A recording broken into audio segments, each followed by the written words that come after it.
Good afternoon, everyone. So this talk is on the bypass transition induced by plasma actuators. It is contributed. What is going on?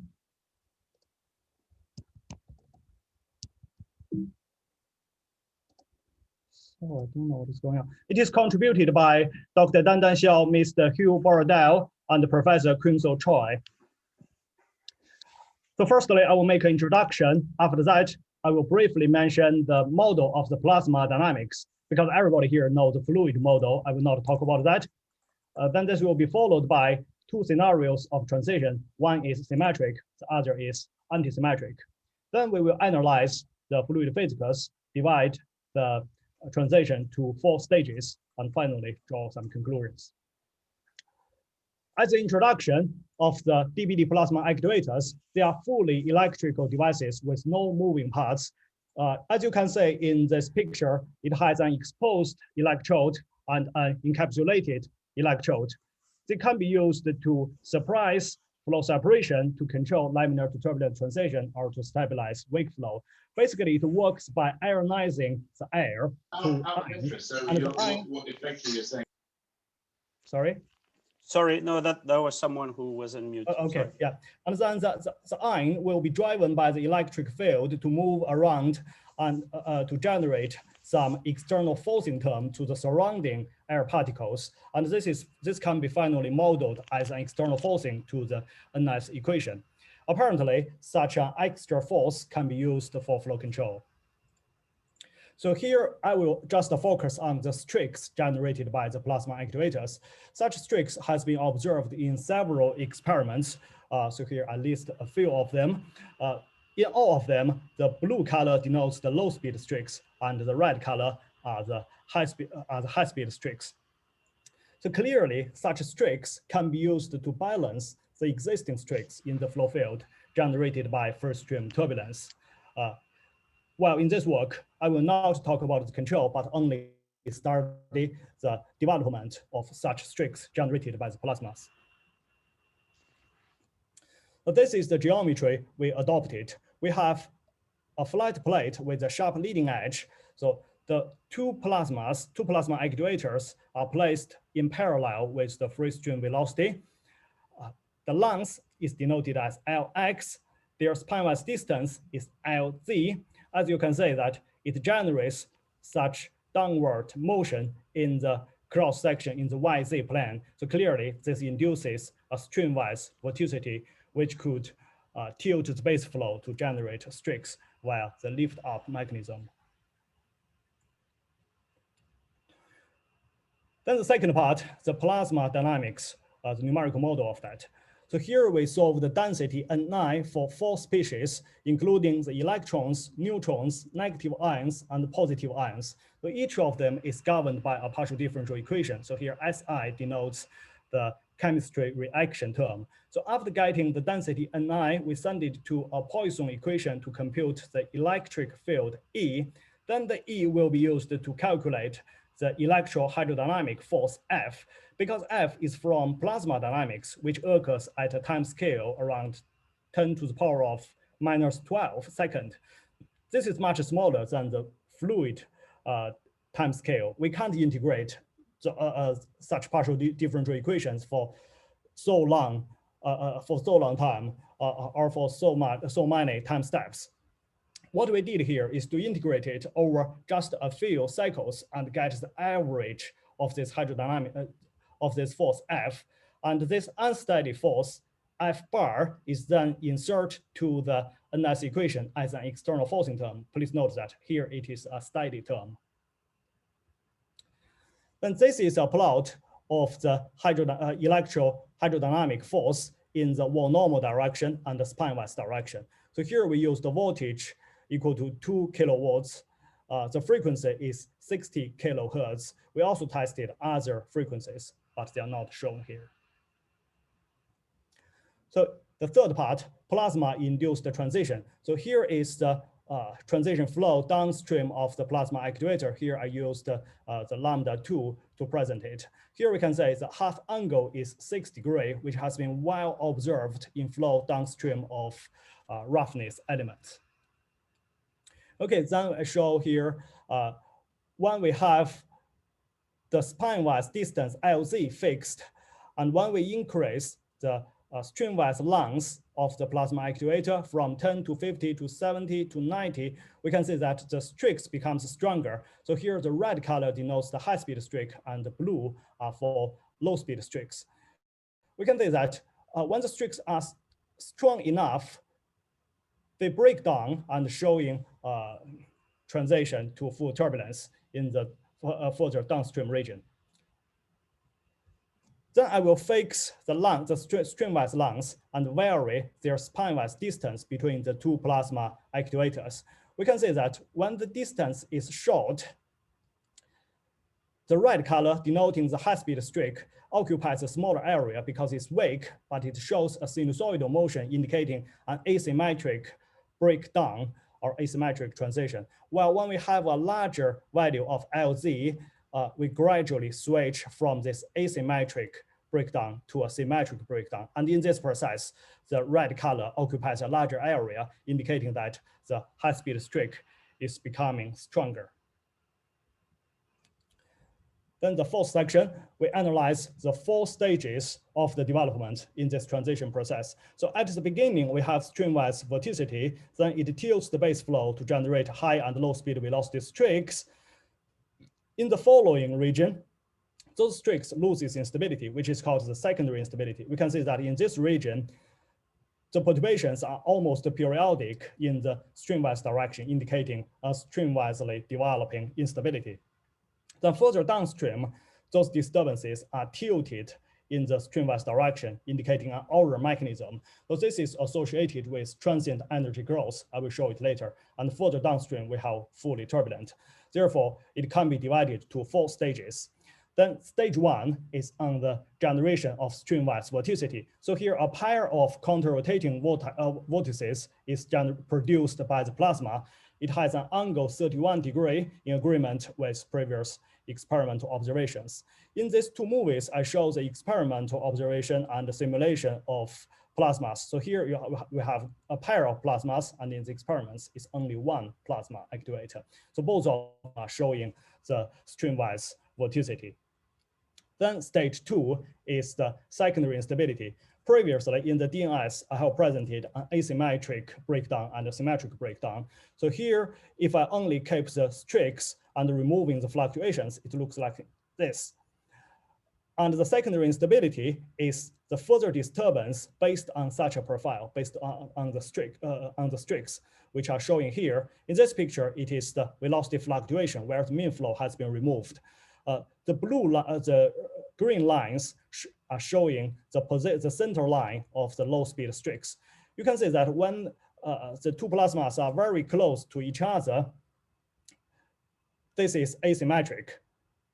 While with respect to the center of the streaks, it is neither symmetric nor antisymmetric. So we can't judge easily if this is a varicose mode or a sinuous mode. Well, for the symmetric case, we can see that where the 2 plasmas are quite far from each other, they are symmetric with respect to the center line, while with respect to the center line of each of the streaks, they are also almost symmetric, indicating the existence of varicose instability. I will show it later.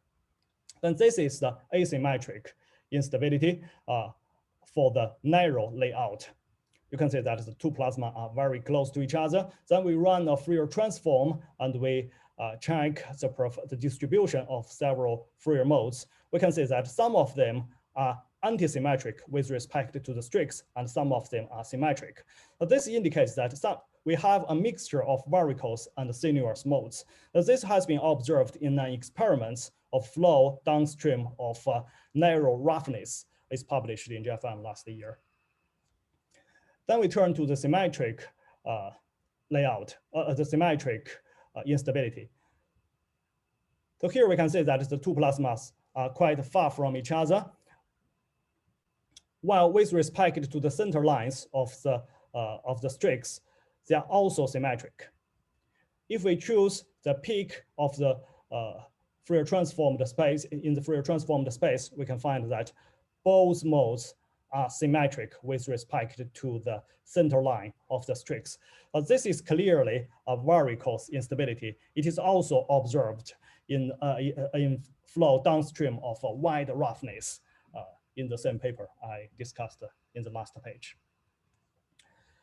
The third stage, we have seen some Auer mechanism. Auer mechanism, we know that it is not an instability. It is associated with transient growth. So we capture it by conducting a transient growth analysis. This is a linear analysis.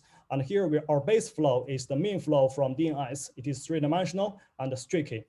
We can say that at streamwise length of the plasma equal to only 30, the growth, linear growth of disturbance reaches 10 to the power of 10, indicating that the flow is very sensitive to any kind of disturbances. So this is why we obtained secondary instability and transition even without any free stream turbulence, because here the numerical errors or computational errors can be amplified due to this transient dynamics and to activate the secondary instability and further the bypass transition. And this is the optimal initial disturbance and it's in the initial form and the final form. We can say that when we have a narrow layout of the plasma actuators, in DNS, we observed an asymmetric development of perturbations and asymmetric breakdown to turbulence. So we can say that in transient growth, such an asymmetric structure is also captured. Well, when we have a wide layout, in DNS, we obtained a symmetric layout, a symmetric profile. This is also captured by the transient growth, indicating that such phenomenon is indeed associated with the transient dynamics. Here we can also say the Auer mechanism in the span-wise and streamwise direction due to the gradients of the base velocity. And in this picture, we compare the DNS results with the transient growth ones. When we have a narrow layout, we have asymmetric profile of disturbance in both DNS and the transient growth. So here we can say that it is more like a V profile. I'm sorry that the shape of this V should be the opposite, but because in the center we have the high-speed velocity streak, so it will stretch the disturbance to such a V structure. Sorry that this way it should be in the opposite way. And when we have a wide layout, we have a symmetric profile captured in both DNS and transient growth. So here, because the low speed and high speed streaks are quite far from each other, this low speed streak will stretch the disturbance backwards, and the high speed streak will stretch the disturbance upwards, forwards.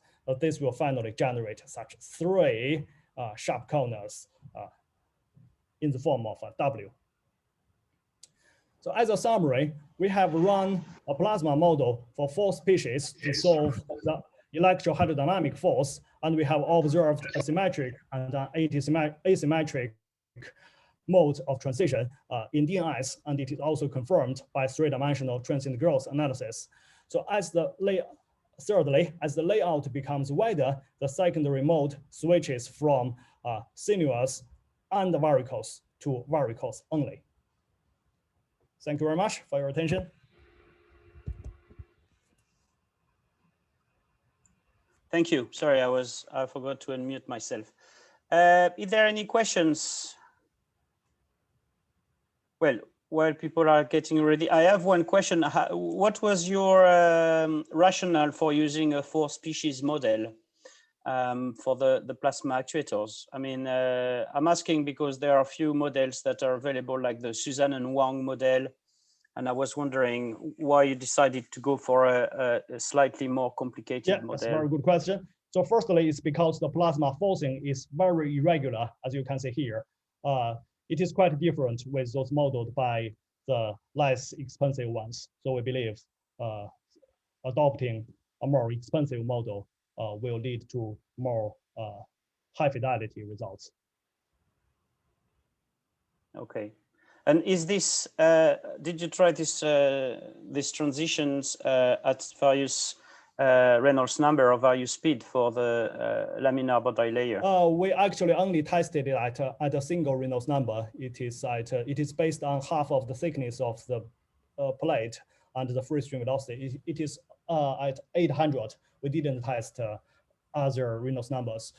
We believe that if we change the Reynolds number, or when the boundary layer thickness becomes larger, so perhaps the electro hydrodynamic force will not reach the middle region of the boundary layer. This might become a problem at higher, at a larger turbulent.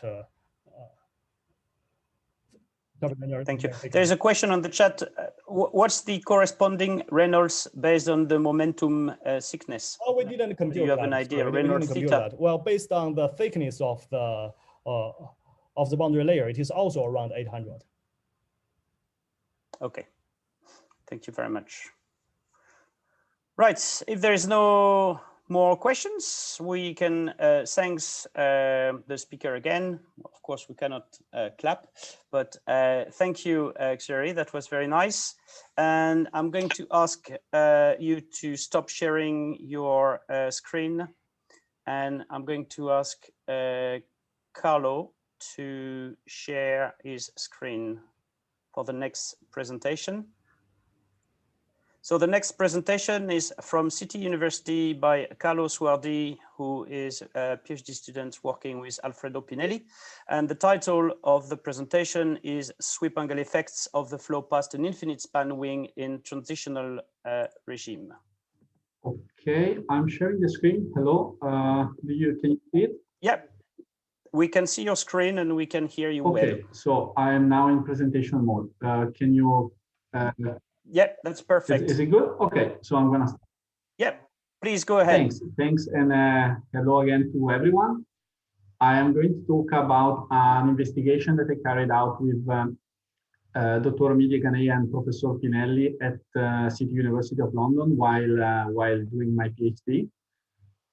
And so we did compare the flow field between a straight and a swept back wing, and we did so at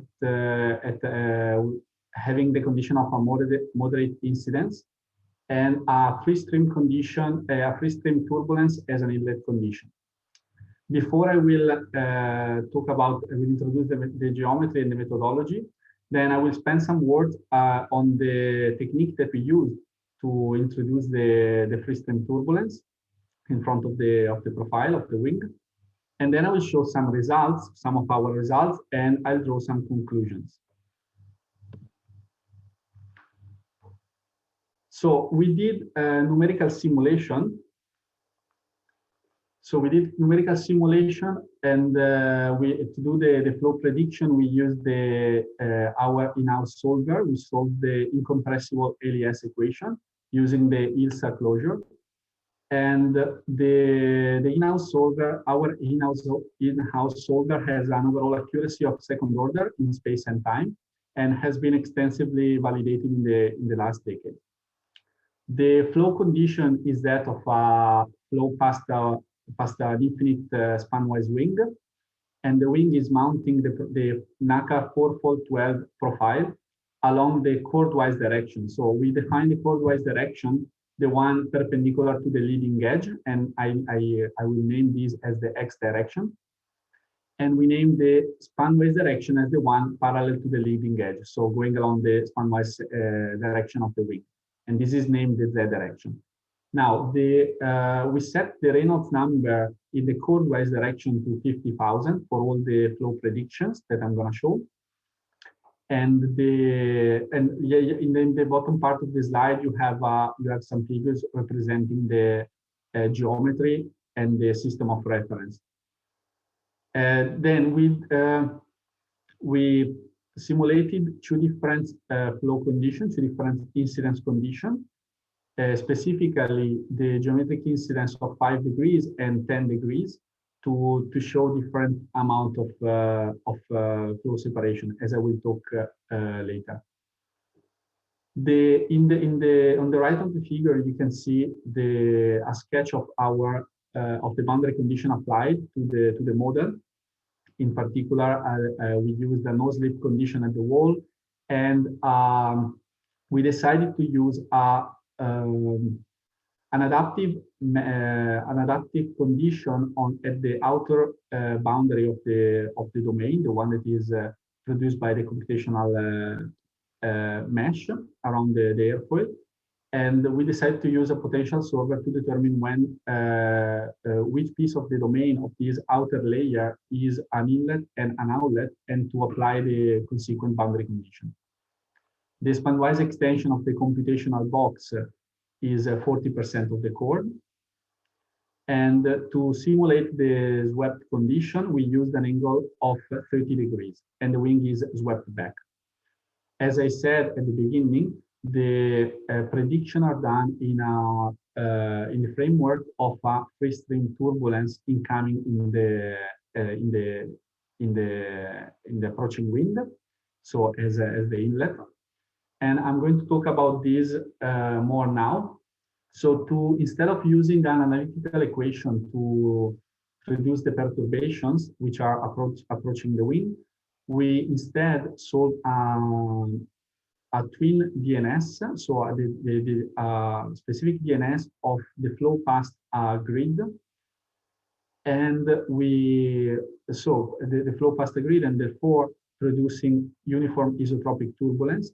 So we compute this, we carry out this prediction, and we extract from this domain at a specific distance from the grid the perturbation that we want to introduce in front of the profile, so with a specific intensity.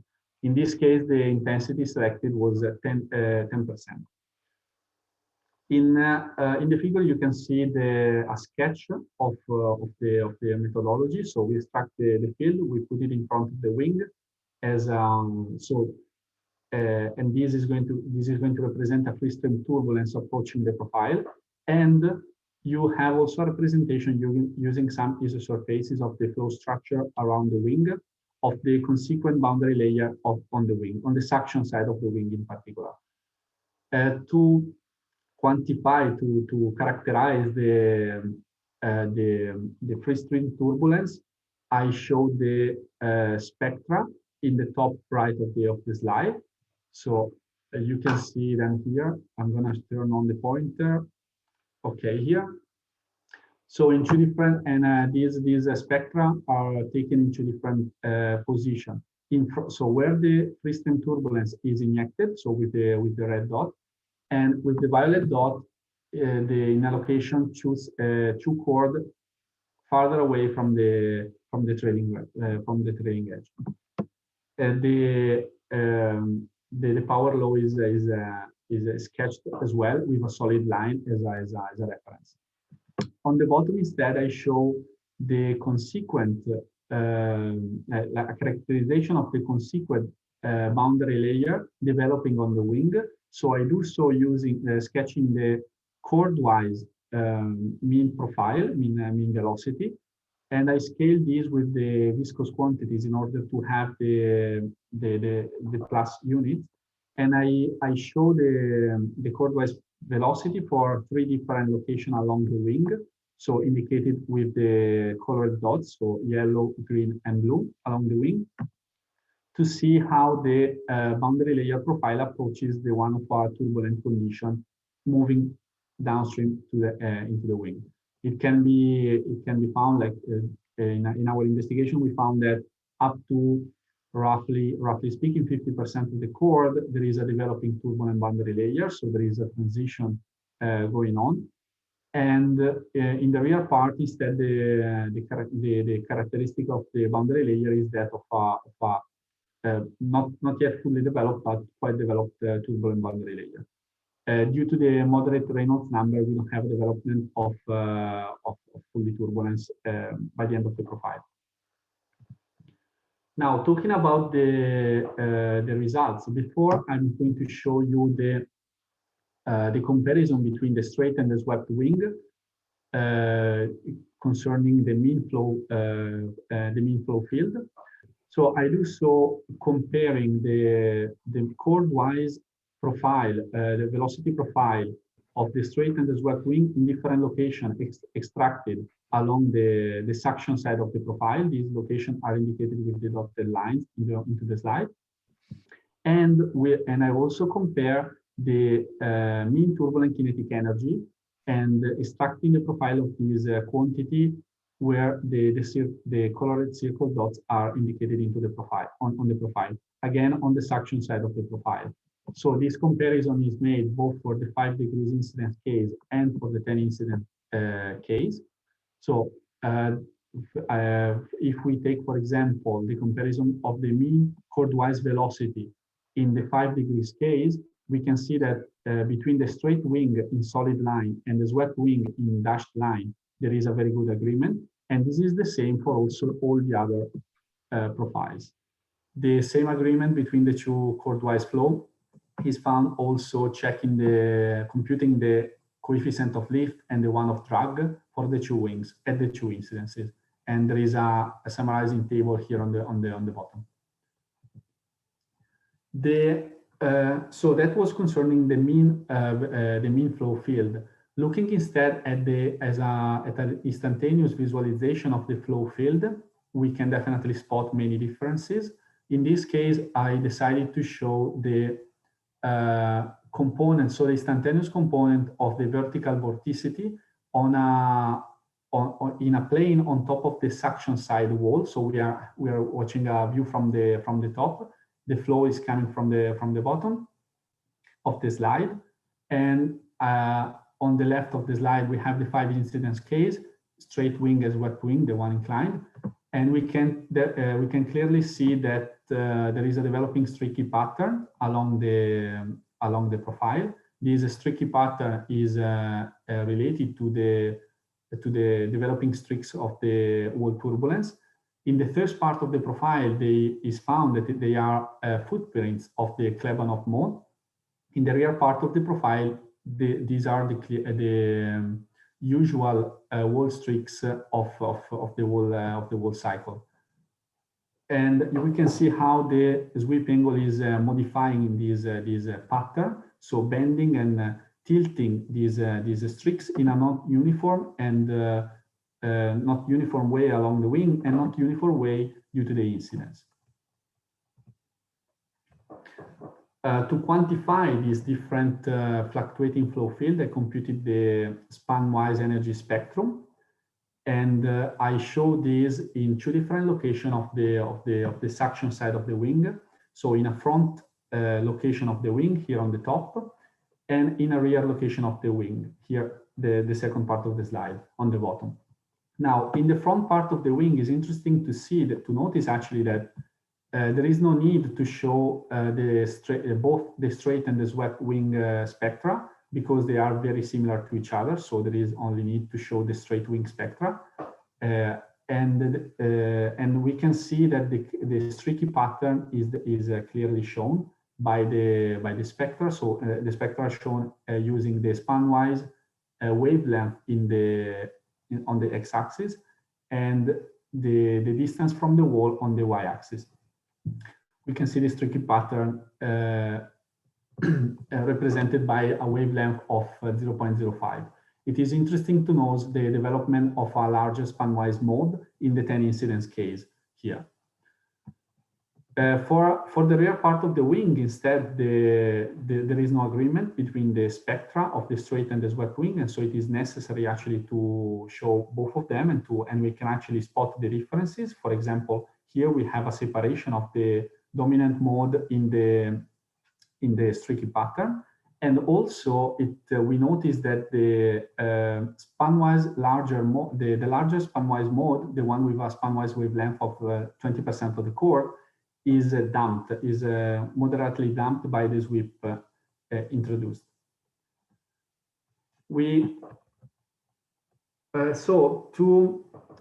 analyze the velocity profile into this location where the span-wise mode is damped by the sweep, and we found that this location correlates well with the inflection point not only in the mean chordwise velocity profile, but also in the span-wise velocity profile.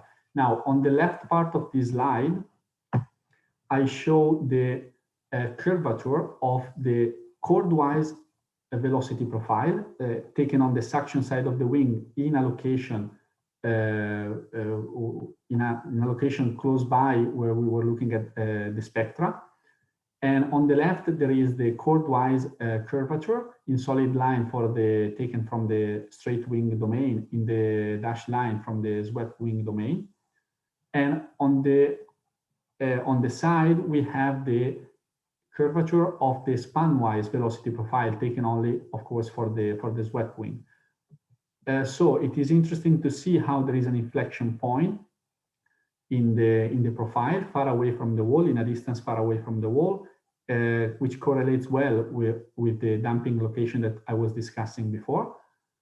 And this is actually correlated also with the development, and this is shown on the right side of the slide, to the development of new turbulent activity in the swept case. And this is shown using, for example, the sum of the Reynolds stresses, the profile of the Reynolds stresses. Now, the reason why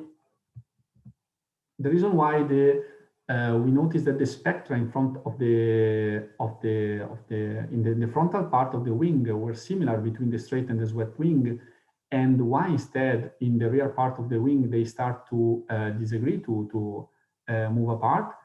A clue is given by the wall shear stress maps, which clearly show an ongoing separation, an ongoing build-up of a separation on the suction side of the wing. Now, if in this slide I show the suction side wall shear stress, and using a red color for a shear stress pointing towards the trailing edge.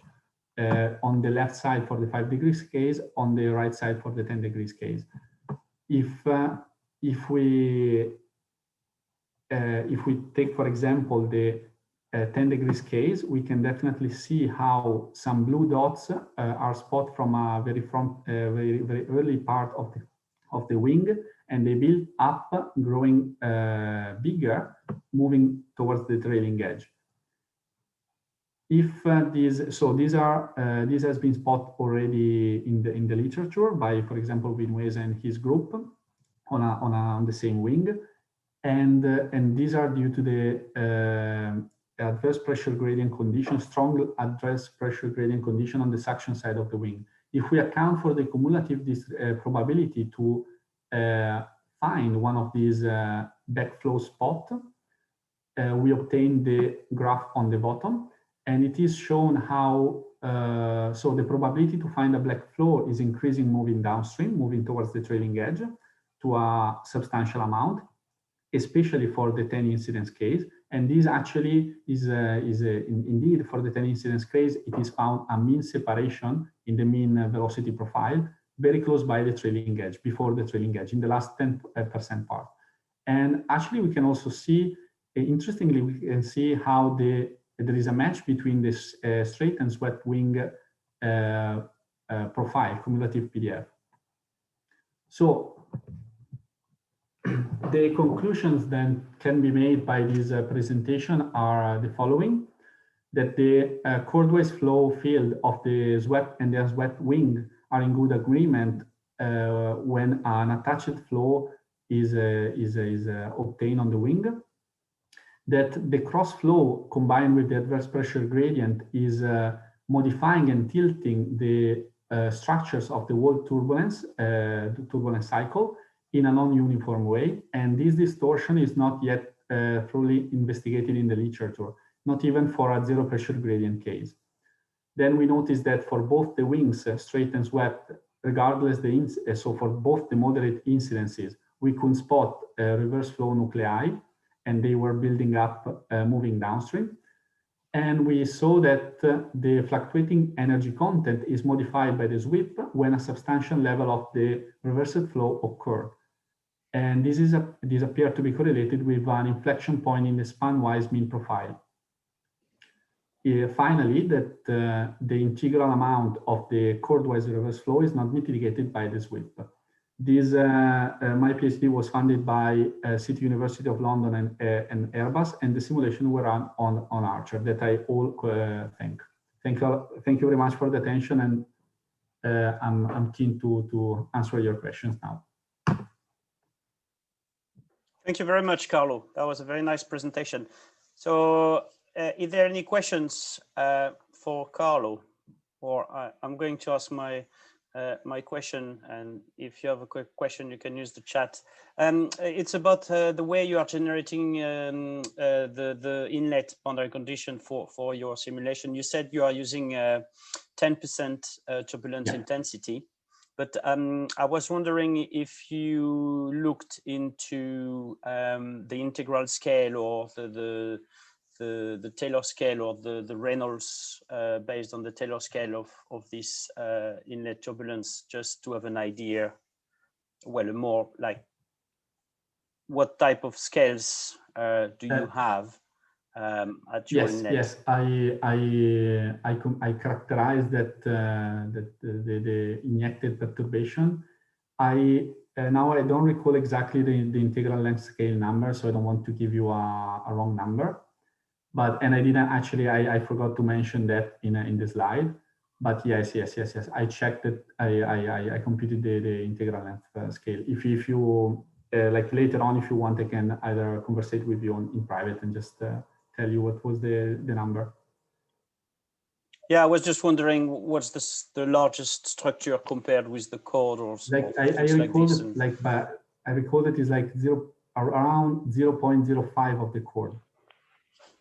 Okay. I recall it is around that number. I don't remember the exact number. And then I also, like here I didn't show, but I also tried to characterize the decayment of the injected perturbation going downstream along the profile. And one last question on my side. Did you look at the hydrodynamic forces for the different cases, well, mainly lift and drag, and how they are influenced by all the parameters you are looking at? I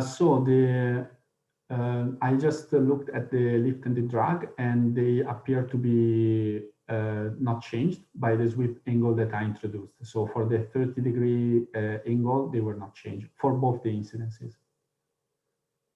Okay.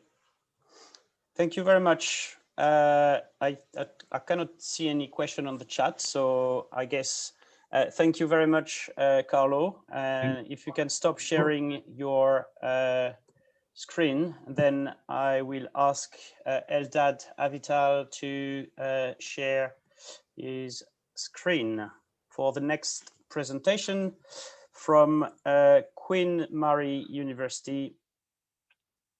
And the title of the presentation from Eldad is From Human-Made to Nature-Made Blades, How We Can Exploit the Flow Dynamic. Thank you. I'll leave the video off if you don't mind, so you can hear me well. That's absolutely fine. Yeah, I'll just do the view full screen so you can see it. Yes, perfect. So, yeah. So I'm Eldad.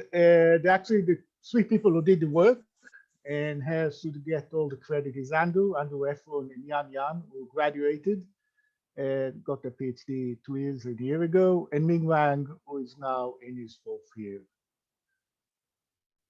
Oops. What I've got, I try to make it more interesting. That's why I call it human-made blades and nature-made blades. Made blades are the micro-vortex generators. This is where Andrew worked. And also Jan picked it up and put it to vertical axis kinetic turbines. And she also looked at the wavy blade, the leading edge, we'll look at it. And the work of Ming Wang is what I call nature-made blades. These are actually stems, submerged vegetation stems. And there's quite a lot of interest, particularly in post-COVID world, coming from NERC, if you look at the previous current calls, is to try to go back to nature and look at the ecosystems that includes in rivers and see the interaction between humans and nature, particularly what happened right now with this pandemic. So the work that we've done in the previous consortium, I'll just go very quickly. This is Andrew started with, and we have a micro-vortex generators over here on the top of an F-plow, which is a low Reynolds number. Airfoil, it's around 200K. the Reynolds number. And the idea is that you re-energize the boundary layer to suppress flow separation, but it has the penalty of parasitic drag less than a big vortex generator, because a micro vortex generator is inside the boundary layer. And the work that is done then was, this is a nice figure that I took from then, is we have a vein and we have the vortex that we don't want, that we do want, and we have over here the vortex that we don't want, the one that's called the bad stuff, because it takes the air, the fluid, whether it's air or water, up, and we don't want that. And this work is done in 2018, and we looked at, usually you put the vortex generators, micro vortex generator in laminar boundary layer because they are prone to flow separation. Then the question that he asked, what happens when we put it inside a turbulent boundary layer? And this is the work that I'll talk right now. And he looked at three kinds of veins, rectangular veins, triangular veins, and the one that he invented, this is the name that he called, and he put it over here. And we have a recycling from Lund. It's quite known in order to generate inflow, turbulent boundary layer inflow. And he put it the micro vortex generators, run it on cold Saturn, and that paper was accepted, and UKTC there is fully acknowledged. And that's some of the results. What we see over here, these are cross-section going along downstream. So this is upstream, downstream, and going further downstream. The upper one that we have is the rectangular vein, and that is the vein that Andrew invented. So we have the pressure side and we have this suction side. So it's actually, the vein is like it's like a wind. So it's a low aspect ratio wind where we have a vortex at the tip of the wing. And this is what we want to use, this vortex from high pressure to low pressure. Now the rectangular vein is quite well known, but what we've seen, there is a separation bubble, and that is something we don't like. The one that Andrew invented, there was no separation bubble, and we were very happy, but that is the part. Then we went in to look at the overall effect, and the overall effect is what you want. You want to have high circulation coming from the vortex going downstream, and low drag. That's the low penalty of the drag coming from the vein itself. And it turns out that what Andrew worked, it has quite a high, it has high circulation. It's great, wonderful, but it also has high drag. So for that particular case, we actually went around this area. So these are the three veins that he looked at. And that affected the work that Jan did, and I will go here. So she looked at the vertical axis wind turbine. We have an illustration of vertical axis wind turbine. And we did not take into account the effects at the tip. Okay, so we took periodic boundary conditions, said let's forget that. This is a small wind turbine. So this is kind of a wind turbine that you would expect to produce, I don't know, 3 kilowatts, 4 kilowatts, something like that. Again, Code Saturn, students loved Code Saturn.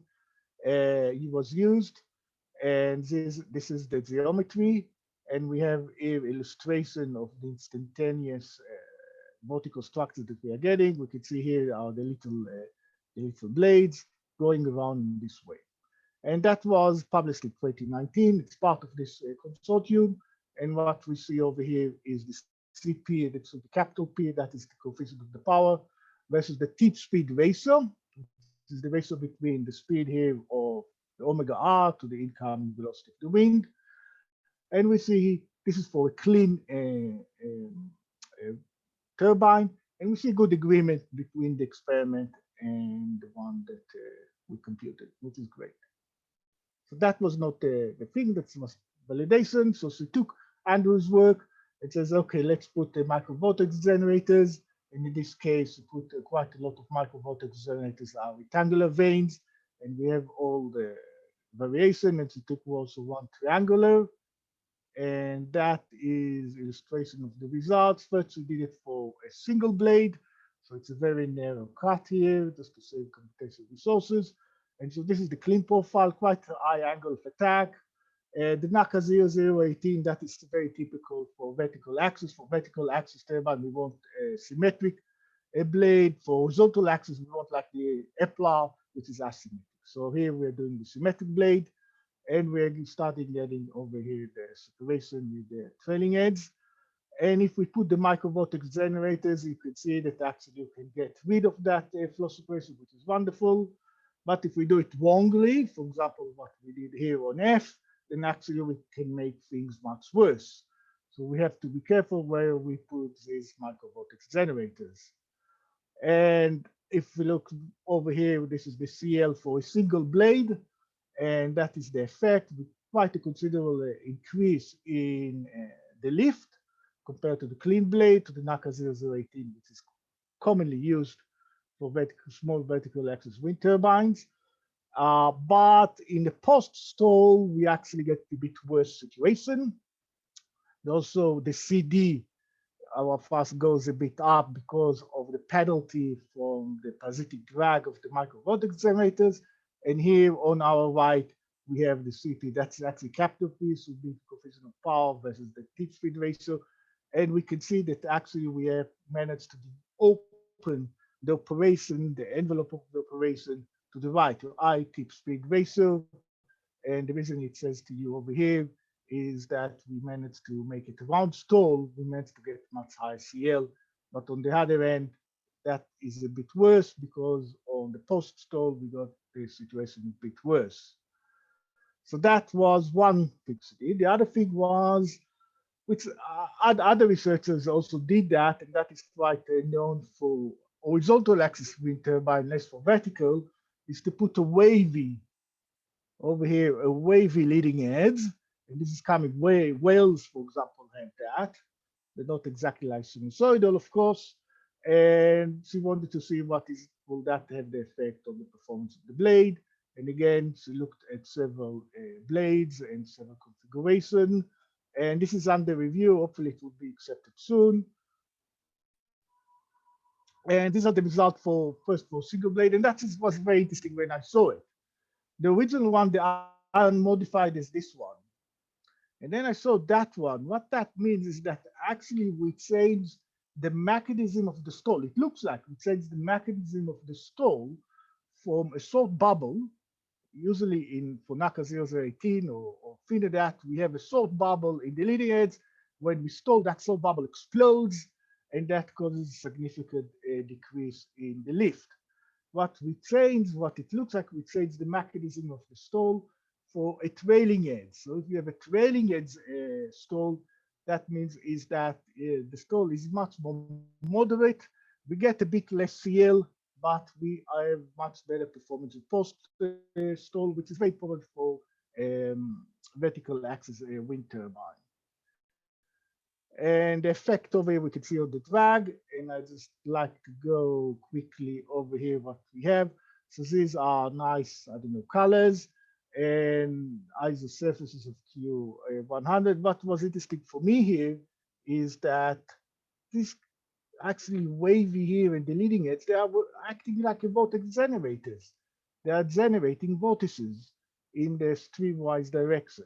So it's a similar behavior as the microvortex generators, but they are really in the leading edge.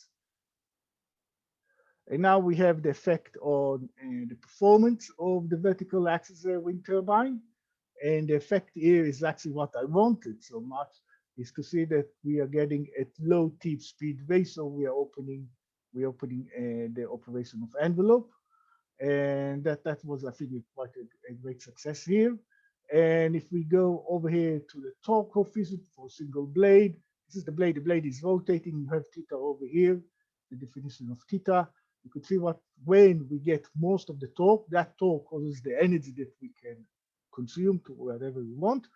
And we see that that is in around maximum we are getting it is around something between here and here. The rest gives you quite a very low torque. And sometimes give you negative torque. That means it takes away energy from the turbine. These are cross sections of the blade while it's rotating, and we can see comparison. The clean blade is over here, and these are the blades that we have with the wavy leading edge. And we can see the effect particularly here around theta 120, theta 150. Again, theta is defined over here. You have here 0, then it will be here. We do still get separation, of course. We did not get away with it, but we have managed to reduce it quite considerably compared to the violent, I would call it violent events that are going on in the clean blade. So we are getting much better performance around this area where we are getting energy out. When we go to high theta, then it doesn't matter, we get very little energy. The last part that I would like to talk is what Bing Wang has been working. So this is where we left now renewable energy, and we're going to environmental fluid dynamics. These are rivers, and there is growing interest in preserving rivers ecosystems. NERC had a online workshop on that in the summer, looking what will be post-COVID world. So the previous trend was to dredge. Just get rid of whatever in the river, so there will be no flooding. But that caused problems because it turns out that the vegetation in there sometimes can block the river, absolutely, when you have too much, but it also has benefits. It has benefits to the ecosystem, to the nature, so it keeps the river healthy, and it also prevents sediment, can prevent sediment. And if we have too much sediment, we actually can also block the river.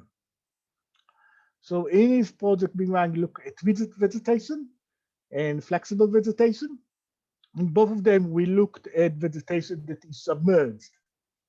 So we're looking over here. We're not going looking at the prone, which is really is put down. So at the moment, what I will talk is the work that is done on the rigid. Now, of course, this is going to be very simplified model. We cannot model exactly each submerged vegetation in a river. Everything is different. So the simplified model, which is accepted, is that the rigid stems, you put them as cylinders. And this is what was done over here. We have a channel flow, a U band. So the inflow is coming from here. It goes along the channel flow. And over here, because of the band here, we're getting secondary flow that you can see around here. And vegetation likes that when you have secondary flow. So the flow doesn't push the vegetation away. So you start seeing around that area, vegetation starting to go up. And that paper was now accepted. Again, UKTC is fully acknowledged. And we have over here an illustration of the effect of the secondary flow, and that is around 130 degrees. What is more is that is not something new. What is more interesting, and sorry that it's not exactly focused here right now, is what Bing Wang discovered is a new dimensional shedding frequency. The patch itself that can go there, you look at the patch as a quasi-rectangular, it can be circular, it can be something like that, the difference between them. And it turns out there are quite a lot of variation in the spool number, look at the patch, but it's also a fact of what, I'll go back here, which is the solid volume fraction. And we got that new dimensional frequency is mostly affected by the form of the patch. So some others, they look at circular patch, we do quasi-rectangular patch, and you could see there are two families over here. So that was a finding. The other finding that he was looking at is sediment. So again, we are looking at a vegetation that is rigid. We have the vegetation over here, and we have the particle coming from the left to the right. This was mostly run by open foam, also some CGLS render. And this is not the height, this is the width. Yes, the height is looking towards us. These are the Reynolds number based on the height, and that is the Stokes number of the particles. The particles were taken in singularities, I have to say, otherwise we wouldn't be able to do that. And these are some validation that we compared our LES with other people's experimental LES, and that is also the time average, the vertical sediment profile that compared to others. So that was fine. This is still under work. What is interesting, again, this is not the height, this is the width. So we are looking at a certain altitude, and we have here, these are the vortices coming in by Q criterion, where we have at the edge of that path, we have quite a lot of activity of these vortices, and we do not have a lot of particles. So these vortices actually take the particles out sometime. And that raised another important question, because the use of thinking is you have more vegetation, you prevent sediments. Well, that is not exactly correct. We'll see that in a minute. But we found that there was a good correspondence for the cases that we studied between the particle distribution and the vorticity. And we see here the very good correspondence. But the more interesting, and that is where I would like to finish, is that if we have a sparse vegetation, it actually can enhance resuspension of sediment. It will not capture the sediment, but it actually will enhance. And we found in the literature that one person did, well, it was a group that worked on that and got a threshold. And we tested that threshold. That threshold was more analytical. And actually that threshold of 0.5 for the vegetation density fitted quite well what our simulation had got. So these are my conclusions, that we looked at human-made blades in renewable energy, microvortex generators. We focused on the single vane, and this is what Andrew did, and then it was implemented vertical axis wind turbine. We also look at leading edge, wavy leading edge, and both of them actually generated streamwise vorticities that help to open the operation envelope. And the rest, we look at vegetation stems, submerged vegetation stems. And I think that was quite interesting for me, at least, to find that sparse vegetation can actually cause a resuspension. And this is where I would like to finish. Thank you very much. You're welcome. Eldad. That was very nice presentation. Well, I'm going to ask my usual questions. For the vertical axis wind turbine, did you look at the power output depending on like when you have leading edge protuberance or when you change, have you looked at the power output of the? Yeah, so that's the power output. Yes, so that's the power output. I mean, it shouldn't be C capital P. Yes, it's not pressure. That should be power. Okay. So that is the power output. That is the tip speed ratio. So we have over here the clean turbine, and we see here the effect of the microvortex generators. So the tip speed ratio is the ratio between omega R going around and to the speed of the wind coming in. I mean, one of the and for the leading edge protuberance, do you have similar plots? Yes, here it is over here. I see. Yes. Okay. So it's less. It's impacting less the power coefficient. Yes, but what the nice thing, one of the problems with tip speed ratio of vertical axis wind turbine is that you have to rotate them very quickly, something like 300 RPM, which is quite scary. You stand near them, so you want to reduce the TSR, and the wavy leading edge allow that. Okay. So yeah, so there is a benefit here. Of course, you don't get most of the power is coming from here. This is what you want. Okay, great. And there's a question on the chat about what was the strategy for developing the E423 mode. That's a very good question. Andrew did that. I'll ask him. He just came to me, he works down British Aerospace, he came to me, look, I'm working on that as well, can we publish that? But I'll ask him and come back to you. But yes, I think it was, he tried to use the Epler, it didn't work well, so he started playing around with the Epler and got that, but I'll come back to that, yes. Great. Thank you very much again, Eldad, for your presentation. That was really nice. I'll stop sharing. I will ask, Yes, thank you. And I will ask Arturo to share his screen. Nope. So Arturo Munoz Simon is a PhD student at Imperial College here in the Department of Aeronautics, mainly supervised by Professor Rafael Palacios, and he's going to talk about wind turbine, and the title of his presentation is From Atmospheric Turbulence to Wind Turbine Blade Loads. So please, Arturo. Hello, I'm Arturo Munoz, and I have worked with Yorgos Deskos under the supervision of Rafael Palacios, Andrew Wynn, and Sylvain Lozet. I'm part of the European project Conflex, in which we studied the control of flexible structures from a wide range of viewpoints.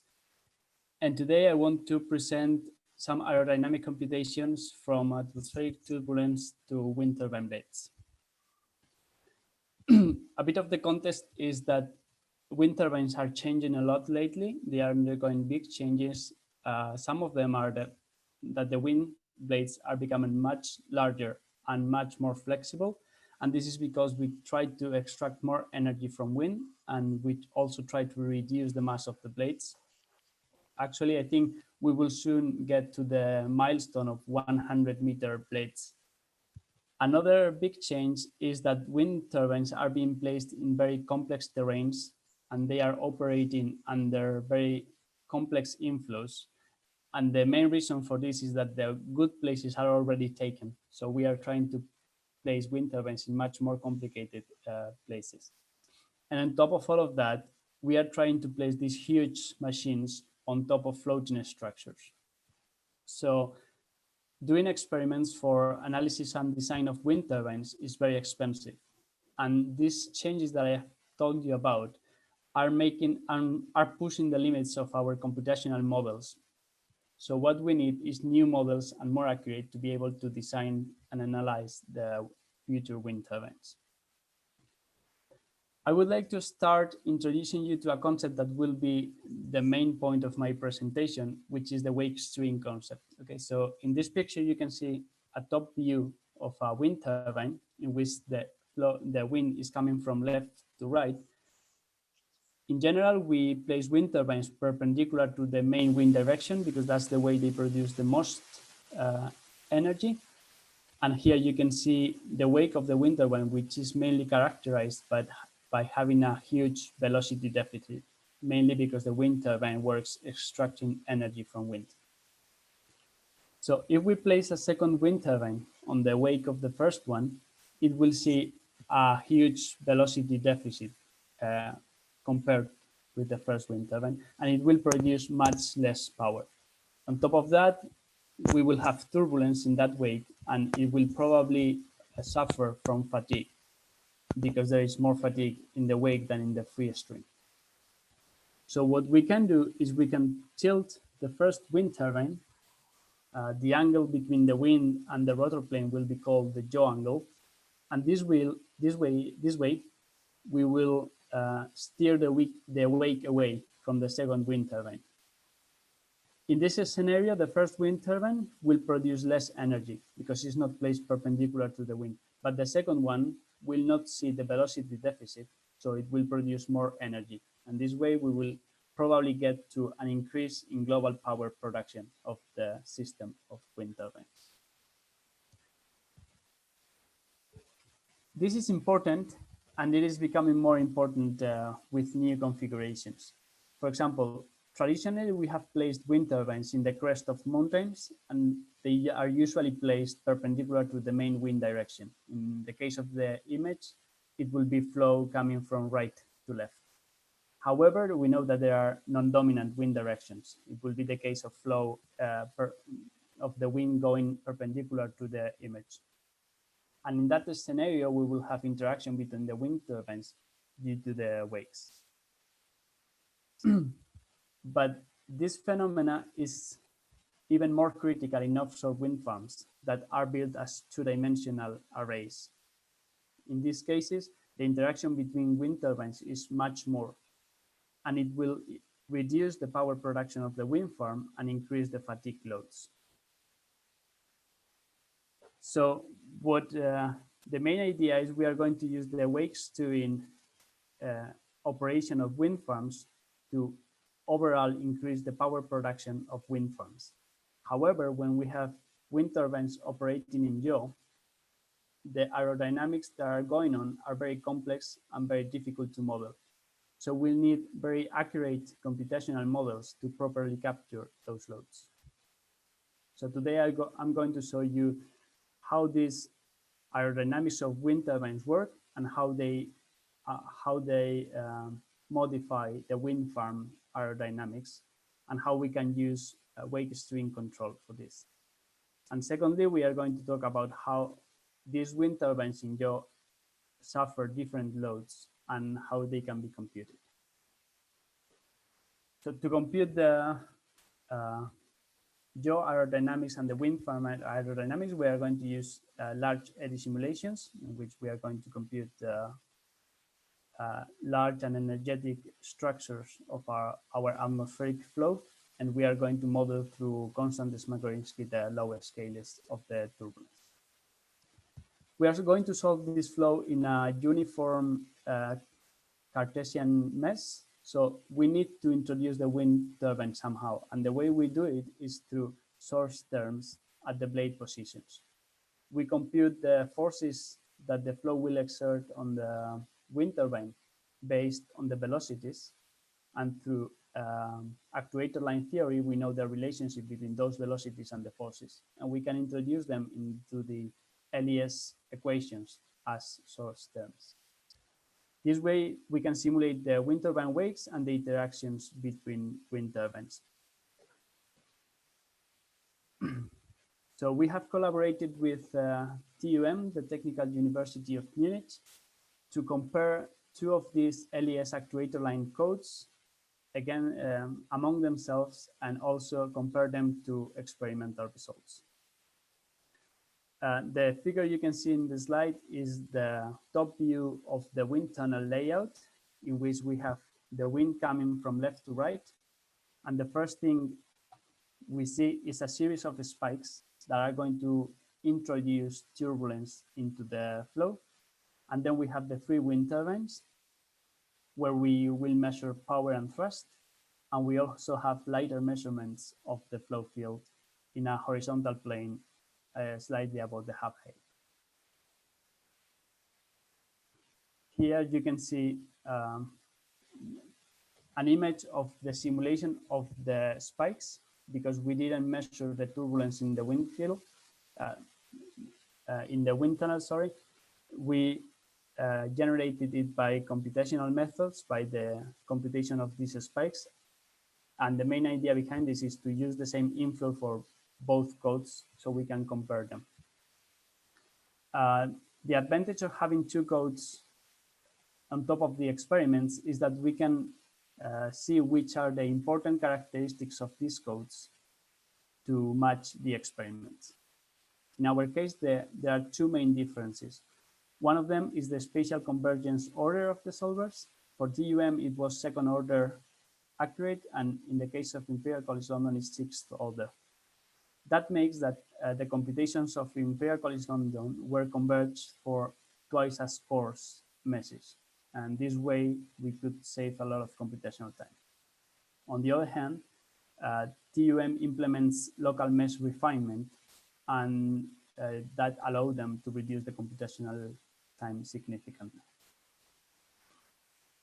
The agreement between the experiments and the computations was quite good regarding thrust and power, but there were small interesting differences. So first of them, the code of Imperial College led to a small mismatch in the downstream wind turbines. And this is related to the wake velocity deficit profile that you can see in the image, in the top row of the image. As you can see, after every wind turbine, Imperial College London predicted a slightly overestimated wake velocity deficit. And this is related to the bottom row of figures in which we can see the Reynolds stresses. As you can see, because we had a sixth order accurate model, we capture much more Reynolds, much stronger Reynolds stresses, and we dissipated them much softly. Sadly, we don't have experimental measures for this variable, and we cannot compare them against it. So in this figure, you can see the top view of the LiDAR measurements in the experiments.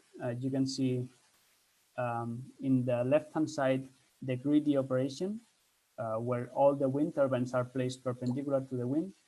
And on the right-hand side, you can see the optimal operation where we have tilted some of the wind turbines so we can increase the power production of the overall wind farm. As you can see, the first one, as it is operating in yaw, it produces around 9% less power, but the other two produce much more power. If we now look at the bottom row, in which I have written the thrust of the wind turbines, we see that there is a huge increase in thrust for the bottom and the downstream wind turbines. So the wake steering mechanism is very interesting to increase the power production of the wind farm, but we need to be careful because we are increasing the loads of the wind turbine. And not only the average loads, but also the fluctuating loads, because they are not steady loads. So with these results, what we did is analyze these loads on wind turbines in yaw for different computational methods. Okay? So what we did is we changed to a real scale wind turbine because obviously the wind turbine experiments were done in small wind turbines. So we changed to a big one, and we analyzed the loads on wind turbines under yaw with different computational methods to see which ones are accurate now. So on top of using LES with actuator line, we have used blade element momentum, which is based on a steady theory, and it is very accurate in simple cases, but it needs correction for complex cases like the cases of yaw. The main advantage is that it is a very efficient method. We also use an steady vortex lattice method, which is based on implicit incompressible flow equations, and it computes the forces on solid surfaces, inherently accounting for unsteady and three-dimensional effects, which are the main physical effects characterizing yaw aerodynamics of wind turbines. The main method doesn't account for drag, but we included it through steady data available for wind tunnel experiments. So here we can see the force coefficients along the span of the blade average along one revolution. On the left, you can see the out-of-plane coefficient, which is mainly related to the loads of the wind turbine. And on the right, you can see the in-plane coefficient, which is mainly related to the power production. On the top row, you have the zero yaw case, or the wind turbine placed perpendicular to the wind, in which we have a very good agreement between all the solvers. On the bottom row, you have a yaw of 30 degrees, and we can see a small mismatch of the blade element momentum theory in the in-plane coefficient. We also need to be a bit careful with LES actuator line because near the tip, the results don't match that well. And this is because in that place, the chords of the wind turbine blade get reduced, and we think that the mesh refinement was not enough in that region. However, this is the average value of the loads, but we know that these loads change with time. And there are two main physical phenomena going on in wind turbine blades of yaw. The first one is advancing retreating effect. Okay, so when we have a wind turbine in yaw, we have part of the wind velocity in the rotation plane is the U infinity times the sine of the yaw angle that you can see in red in the figure. When the blade moves towards the wind, the angle of attack is reduced, and when it moves away, the angle of attack increases. This generates maximum and minimum loadings on 0 and 180 degrees. And we can see that UVLM and LES are able to capture this effect, but BEM is not able to capture it. And the second effect is the skewed wake effect. As I told you, when wind turbines operate in yaw, the wake is not symmetric behind them, and this creates changes of loading along the revolution. Okay, this should create maximum and minimum loadings at 90 and 270 degrees.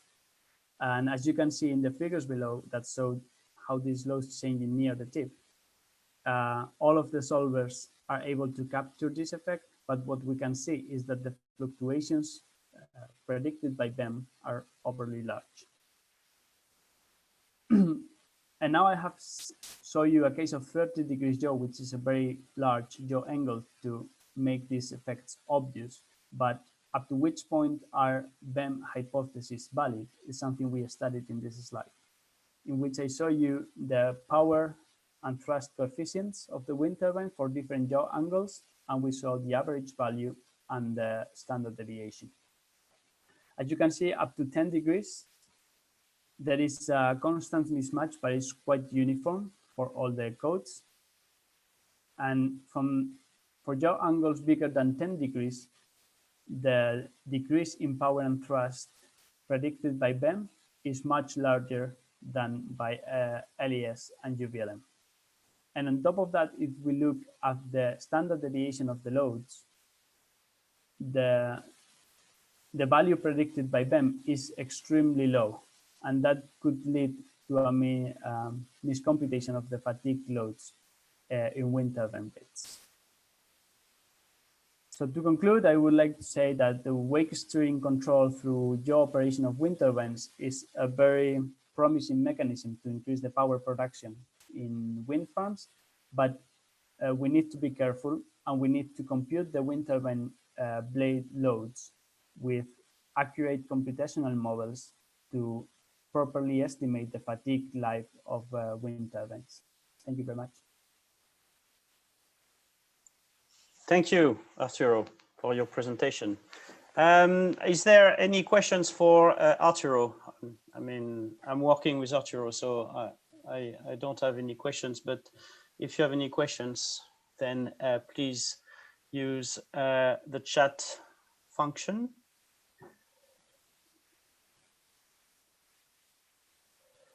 All right, there is a question. These are a line array with upstream wind turbine yaw. This can steer the wake to avoid the second row or third row compared to a staggered array, which is better, Arturo? They are not. So we will always, okay, let's put it this way. We can do a staggered array of wind turbines, and we will have less interaction in one wind direction. And that will be great in that wind direction. But we will always have non-dominant winds. So at some point, the turbines will interact. And you cannot change the array of wind turbines every time wind changes. But what you can do is turn the wind turbines. It is a mechanism that is already implemented in wind turbine. So you can always turn them, and you can always reduce the interaction for non-dominant wind directions. But I agree that for the dominant wind direction, you should always put the wind turbines such that they don't interact with each other. Great. Thank you very much. Thank you very much, Arturo, one more time. I would like to thank again the 4 speakers today. It was very interesting presentation, very interesting work based on Archer. Just a quick update. We are going to receive an email from the Archer 2 team on Monday, probably, to say that every user of Archer will be able to access the 4-cabinet system of Archer 2. So from Monday, you should be able to move to, well, you should be able to access Archer 2. I will give you access as quick as possible. I know some of you already requested some to access Archer 2. I think it's going to be made official on Monday. The other thing I want to point out that Archer is going to be turned down for ever. So if you have any data on the work directory on Archer, please try to download them to your local institutions. Otherwise, the data will be lost forever. So it's very important that you clear your work directory on Archer, and then you can start looking at using Archer 2 from next week onward. Thank you very much, everyone. When the AUs will be transferred to Archer 2, it will be when Archer will be turned down. So at the moment, I think they mentioned the 27th of January, but this might change. But basically, Archer 2 will be free of charge until Archer is down. That might change, that might not change, but at the moment the plan is to have, you can use Archer 2 for free, but the idea is you test your code and you don't run production jobs on Archer 2 yet. At the moment it's better to use Archer if you can. But you should have, hopefully a PSRC will email us on Monday or Tuesday with more information about that.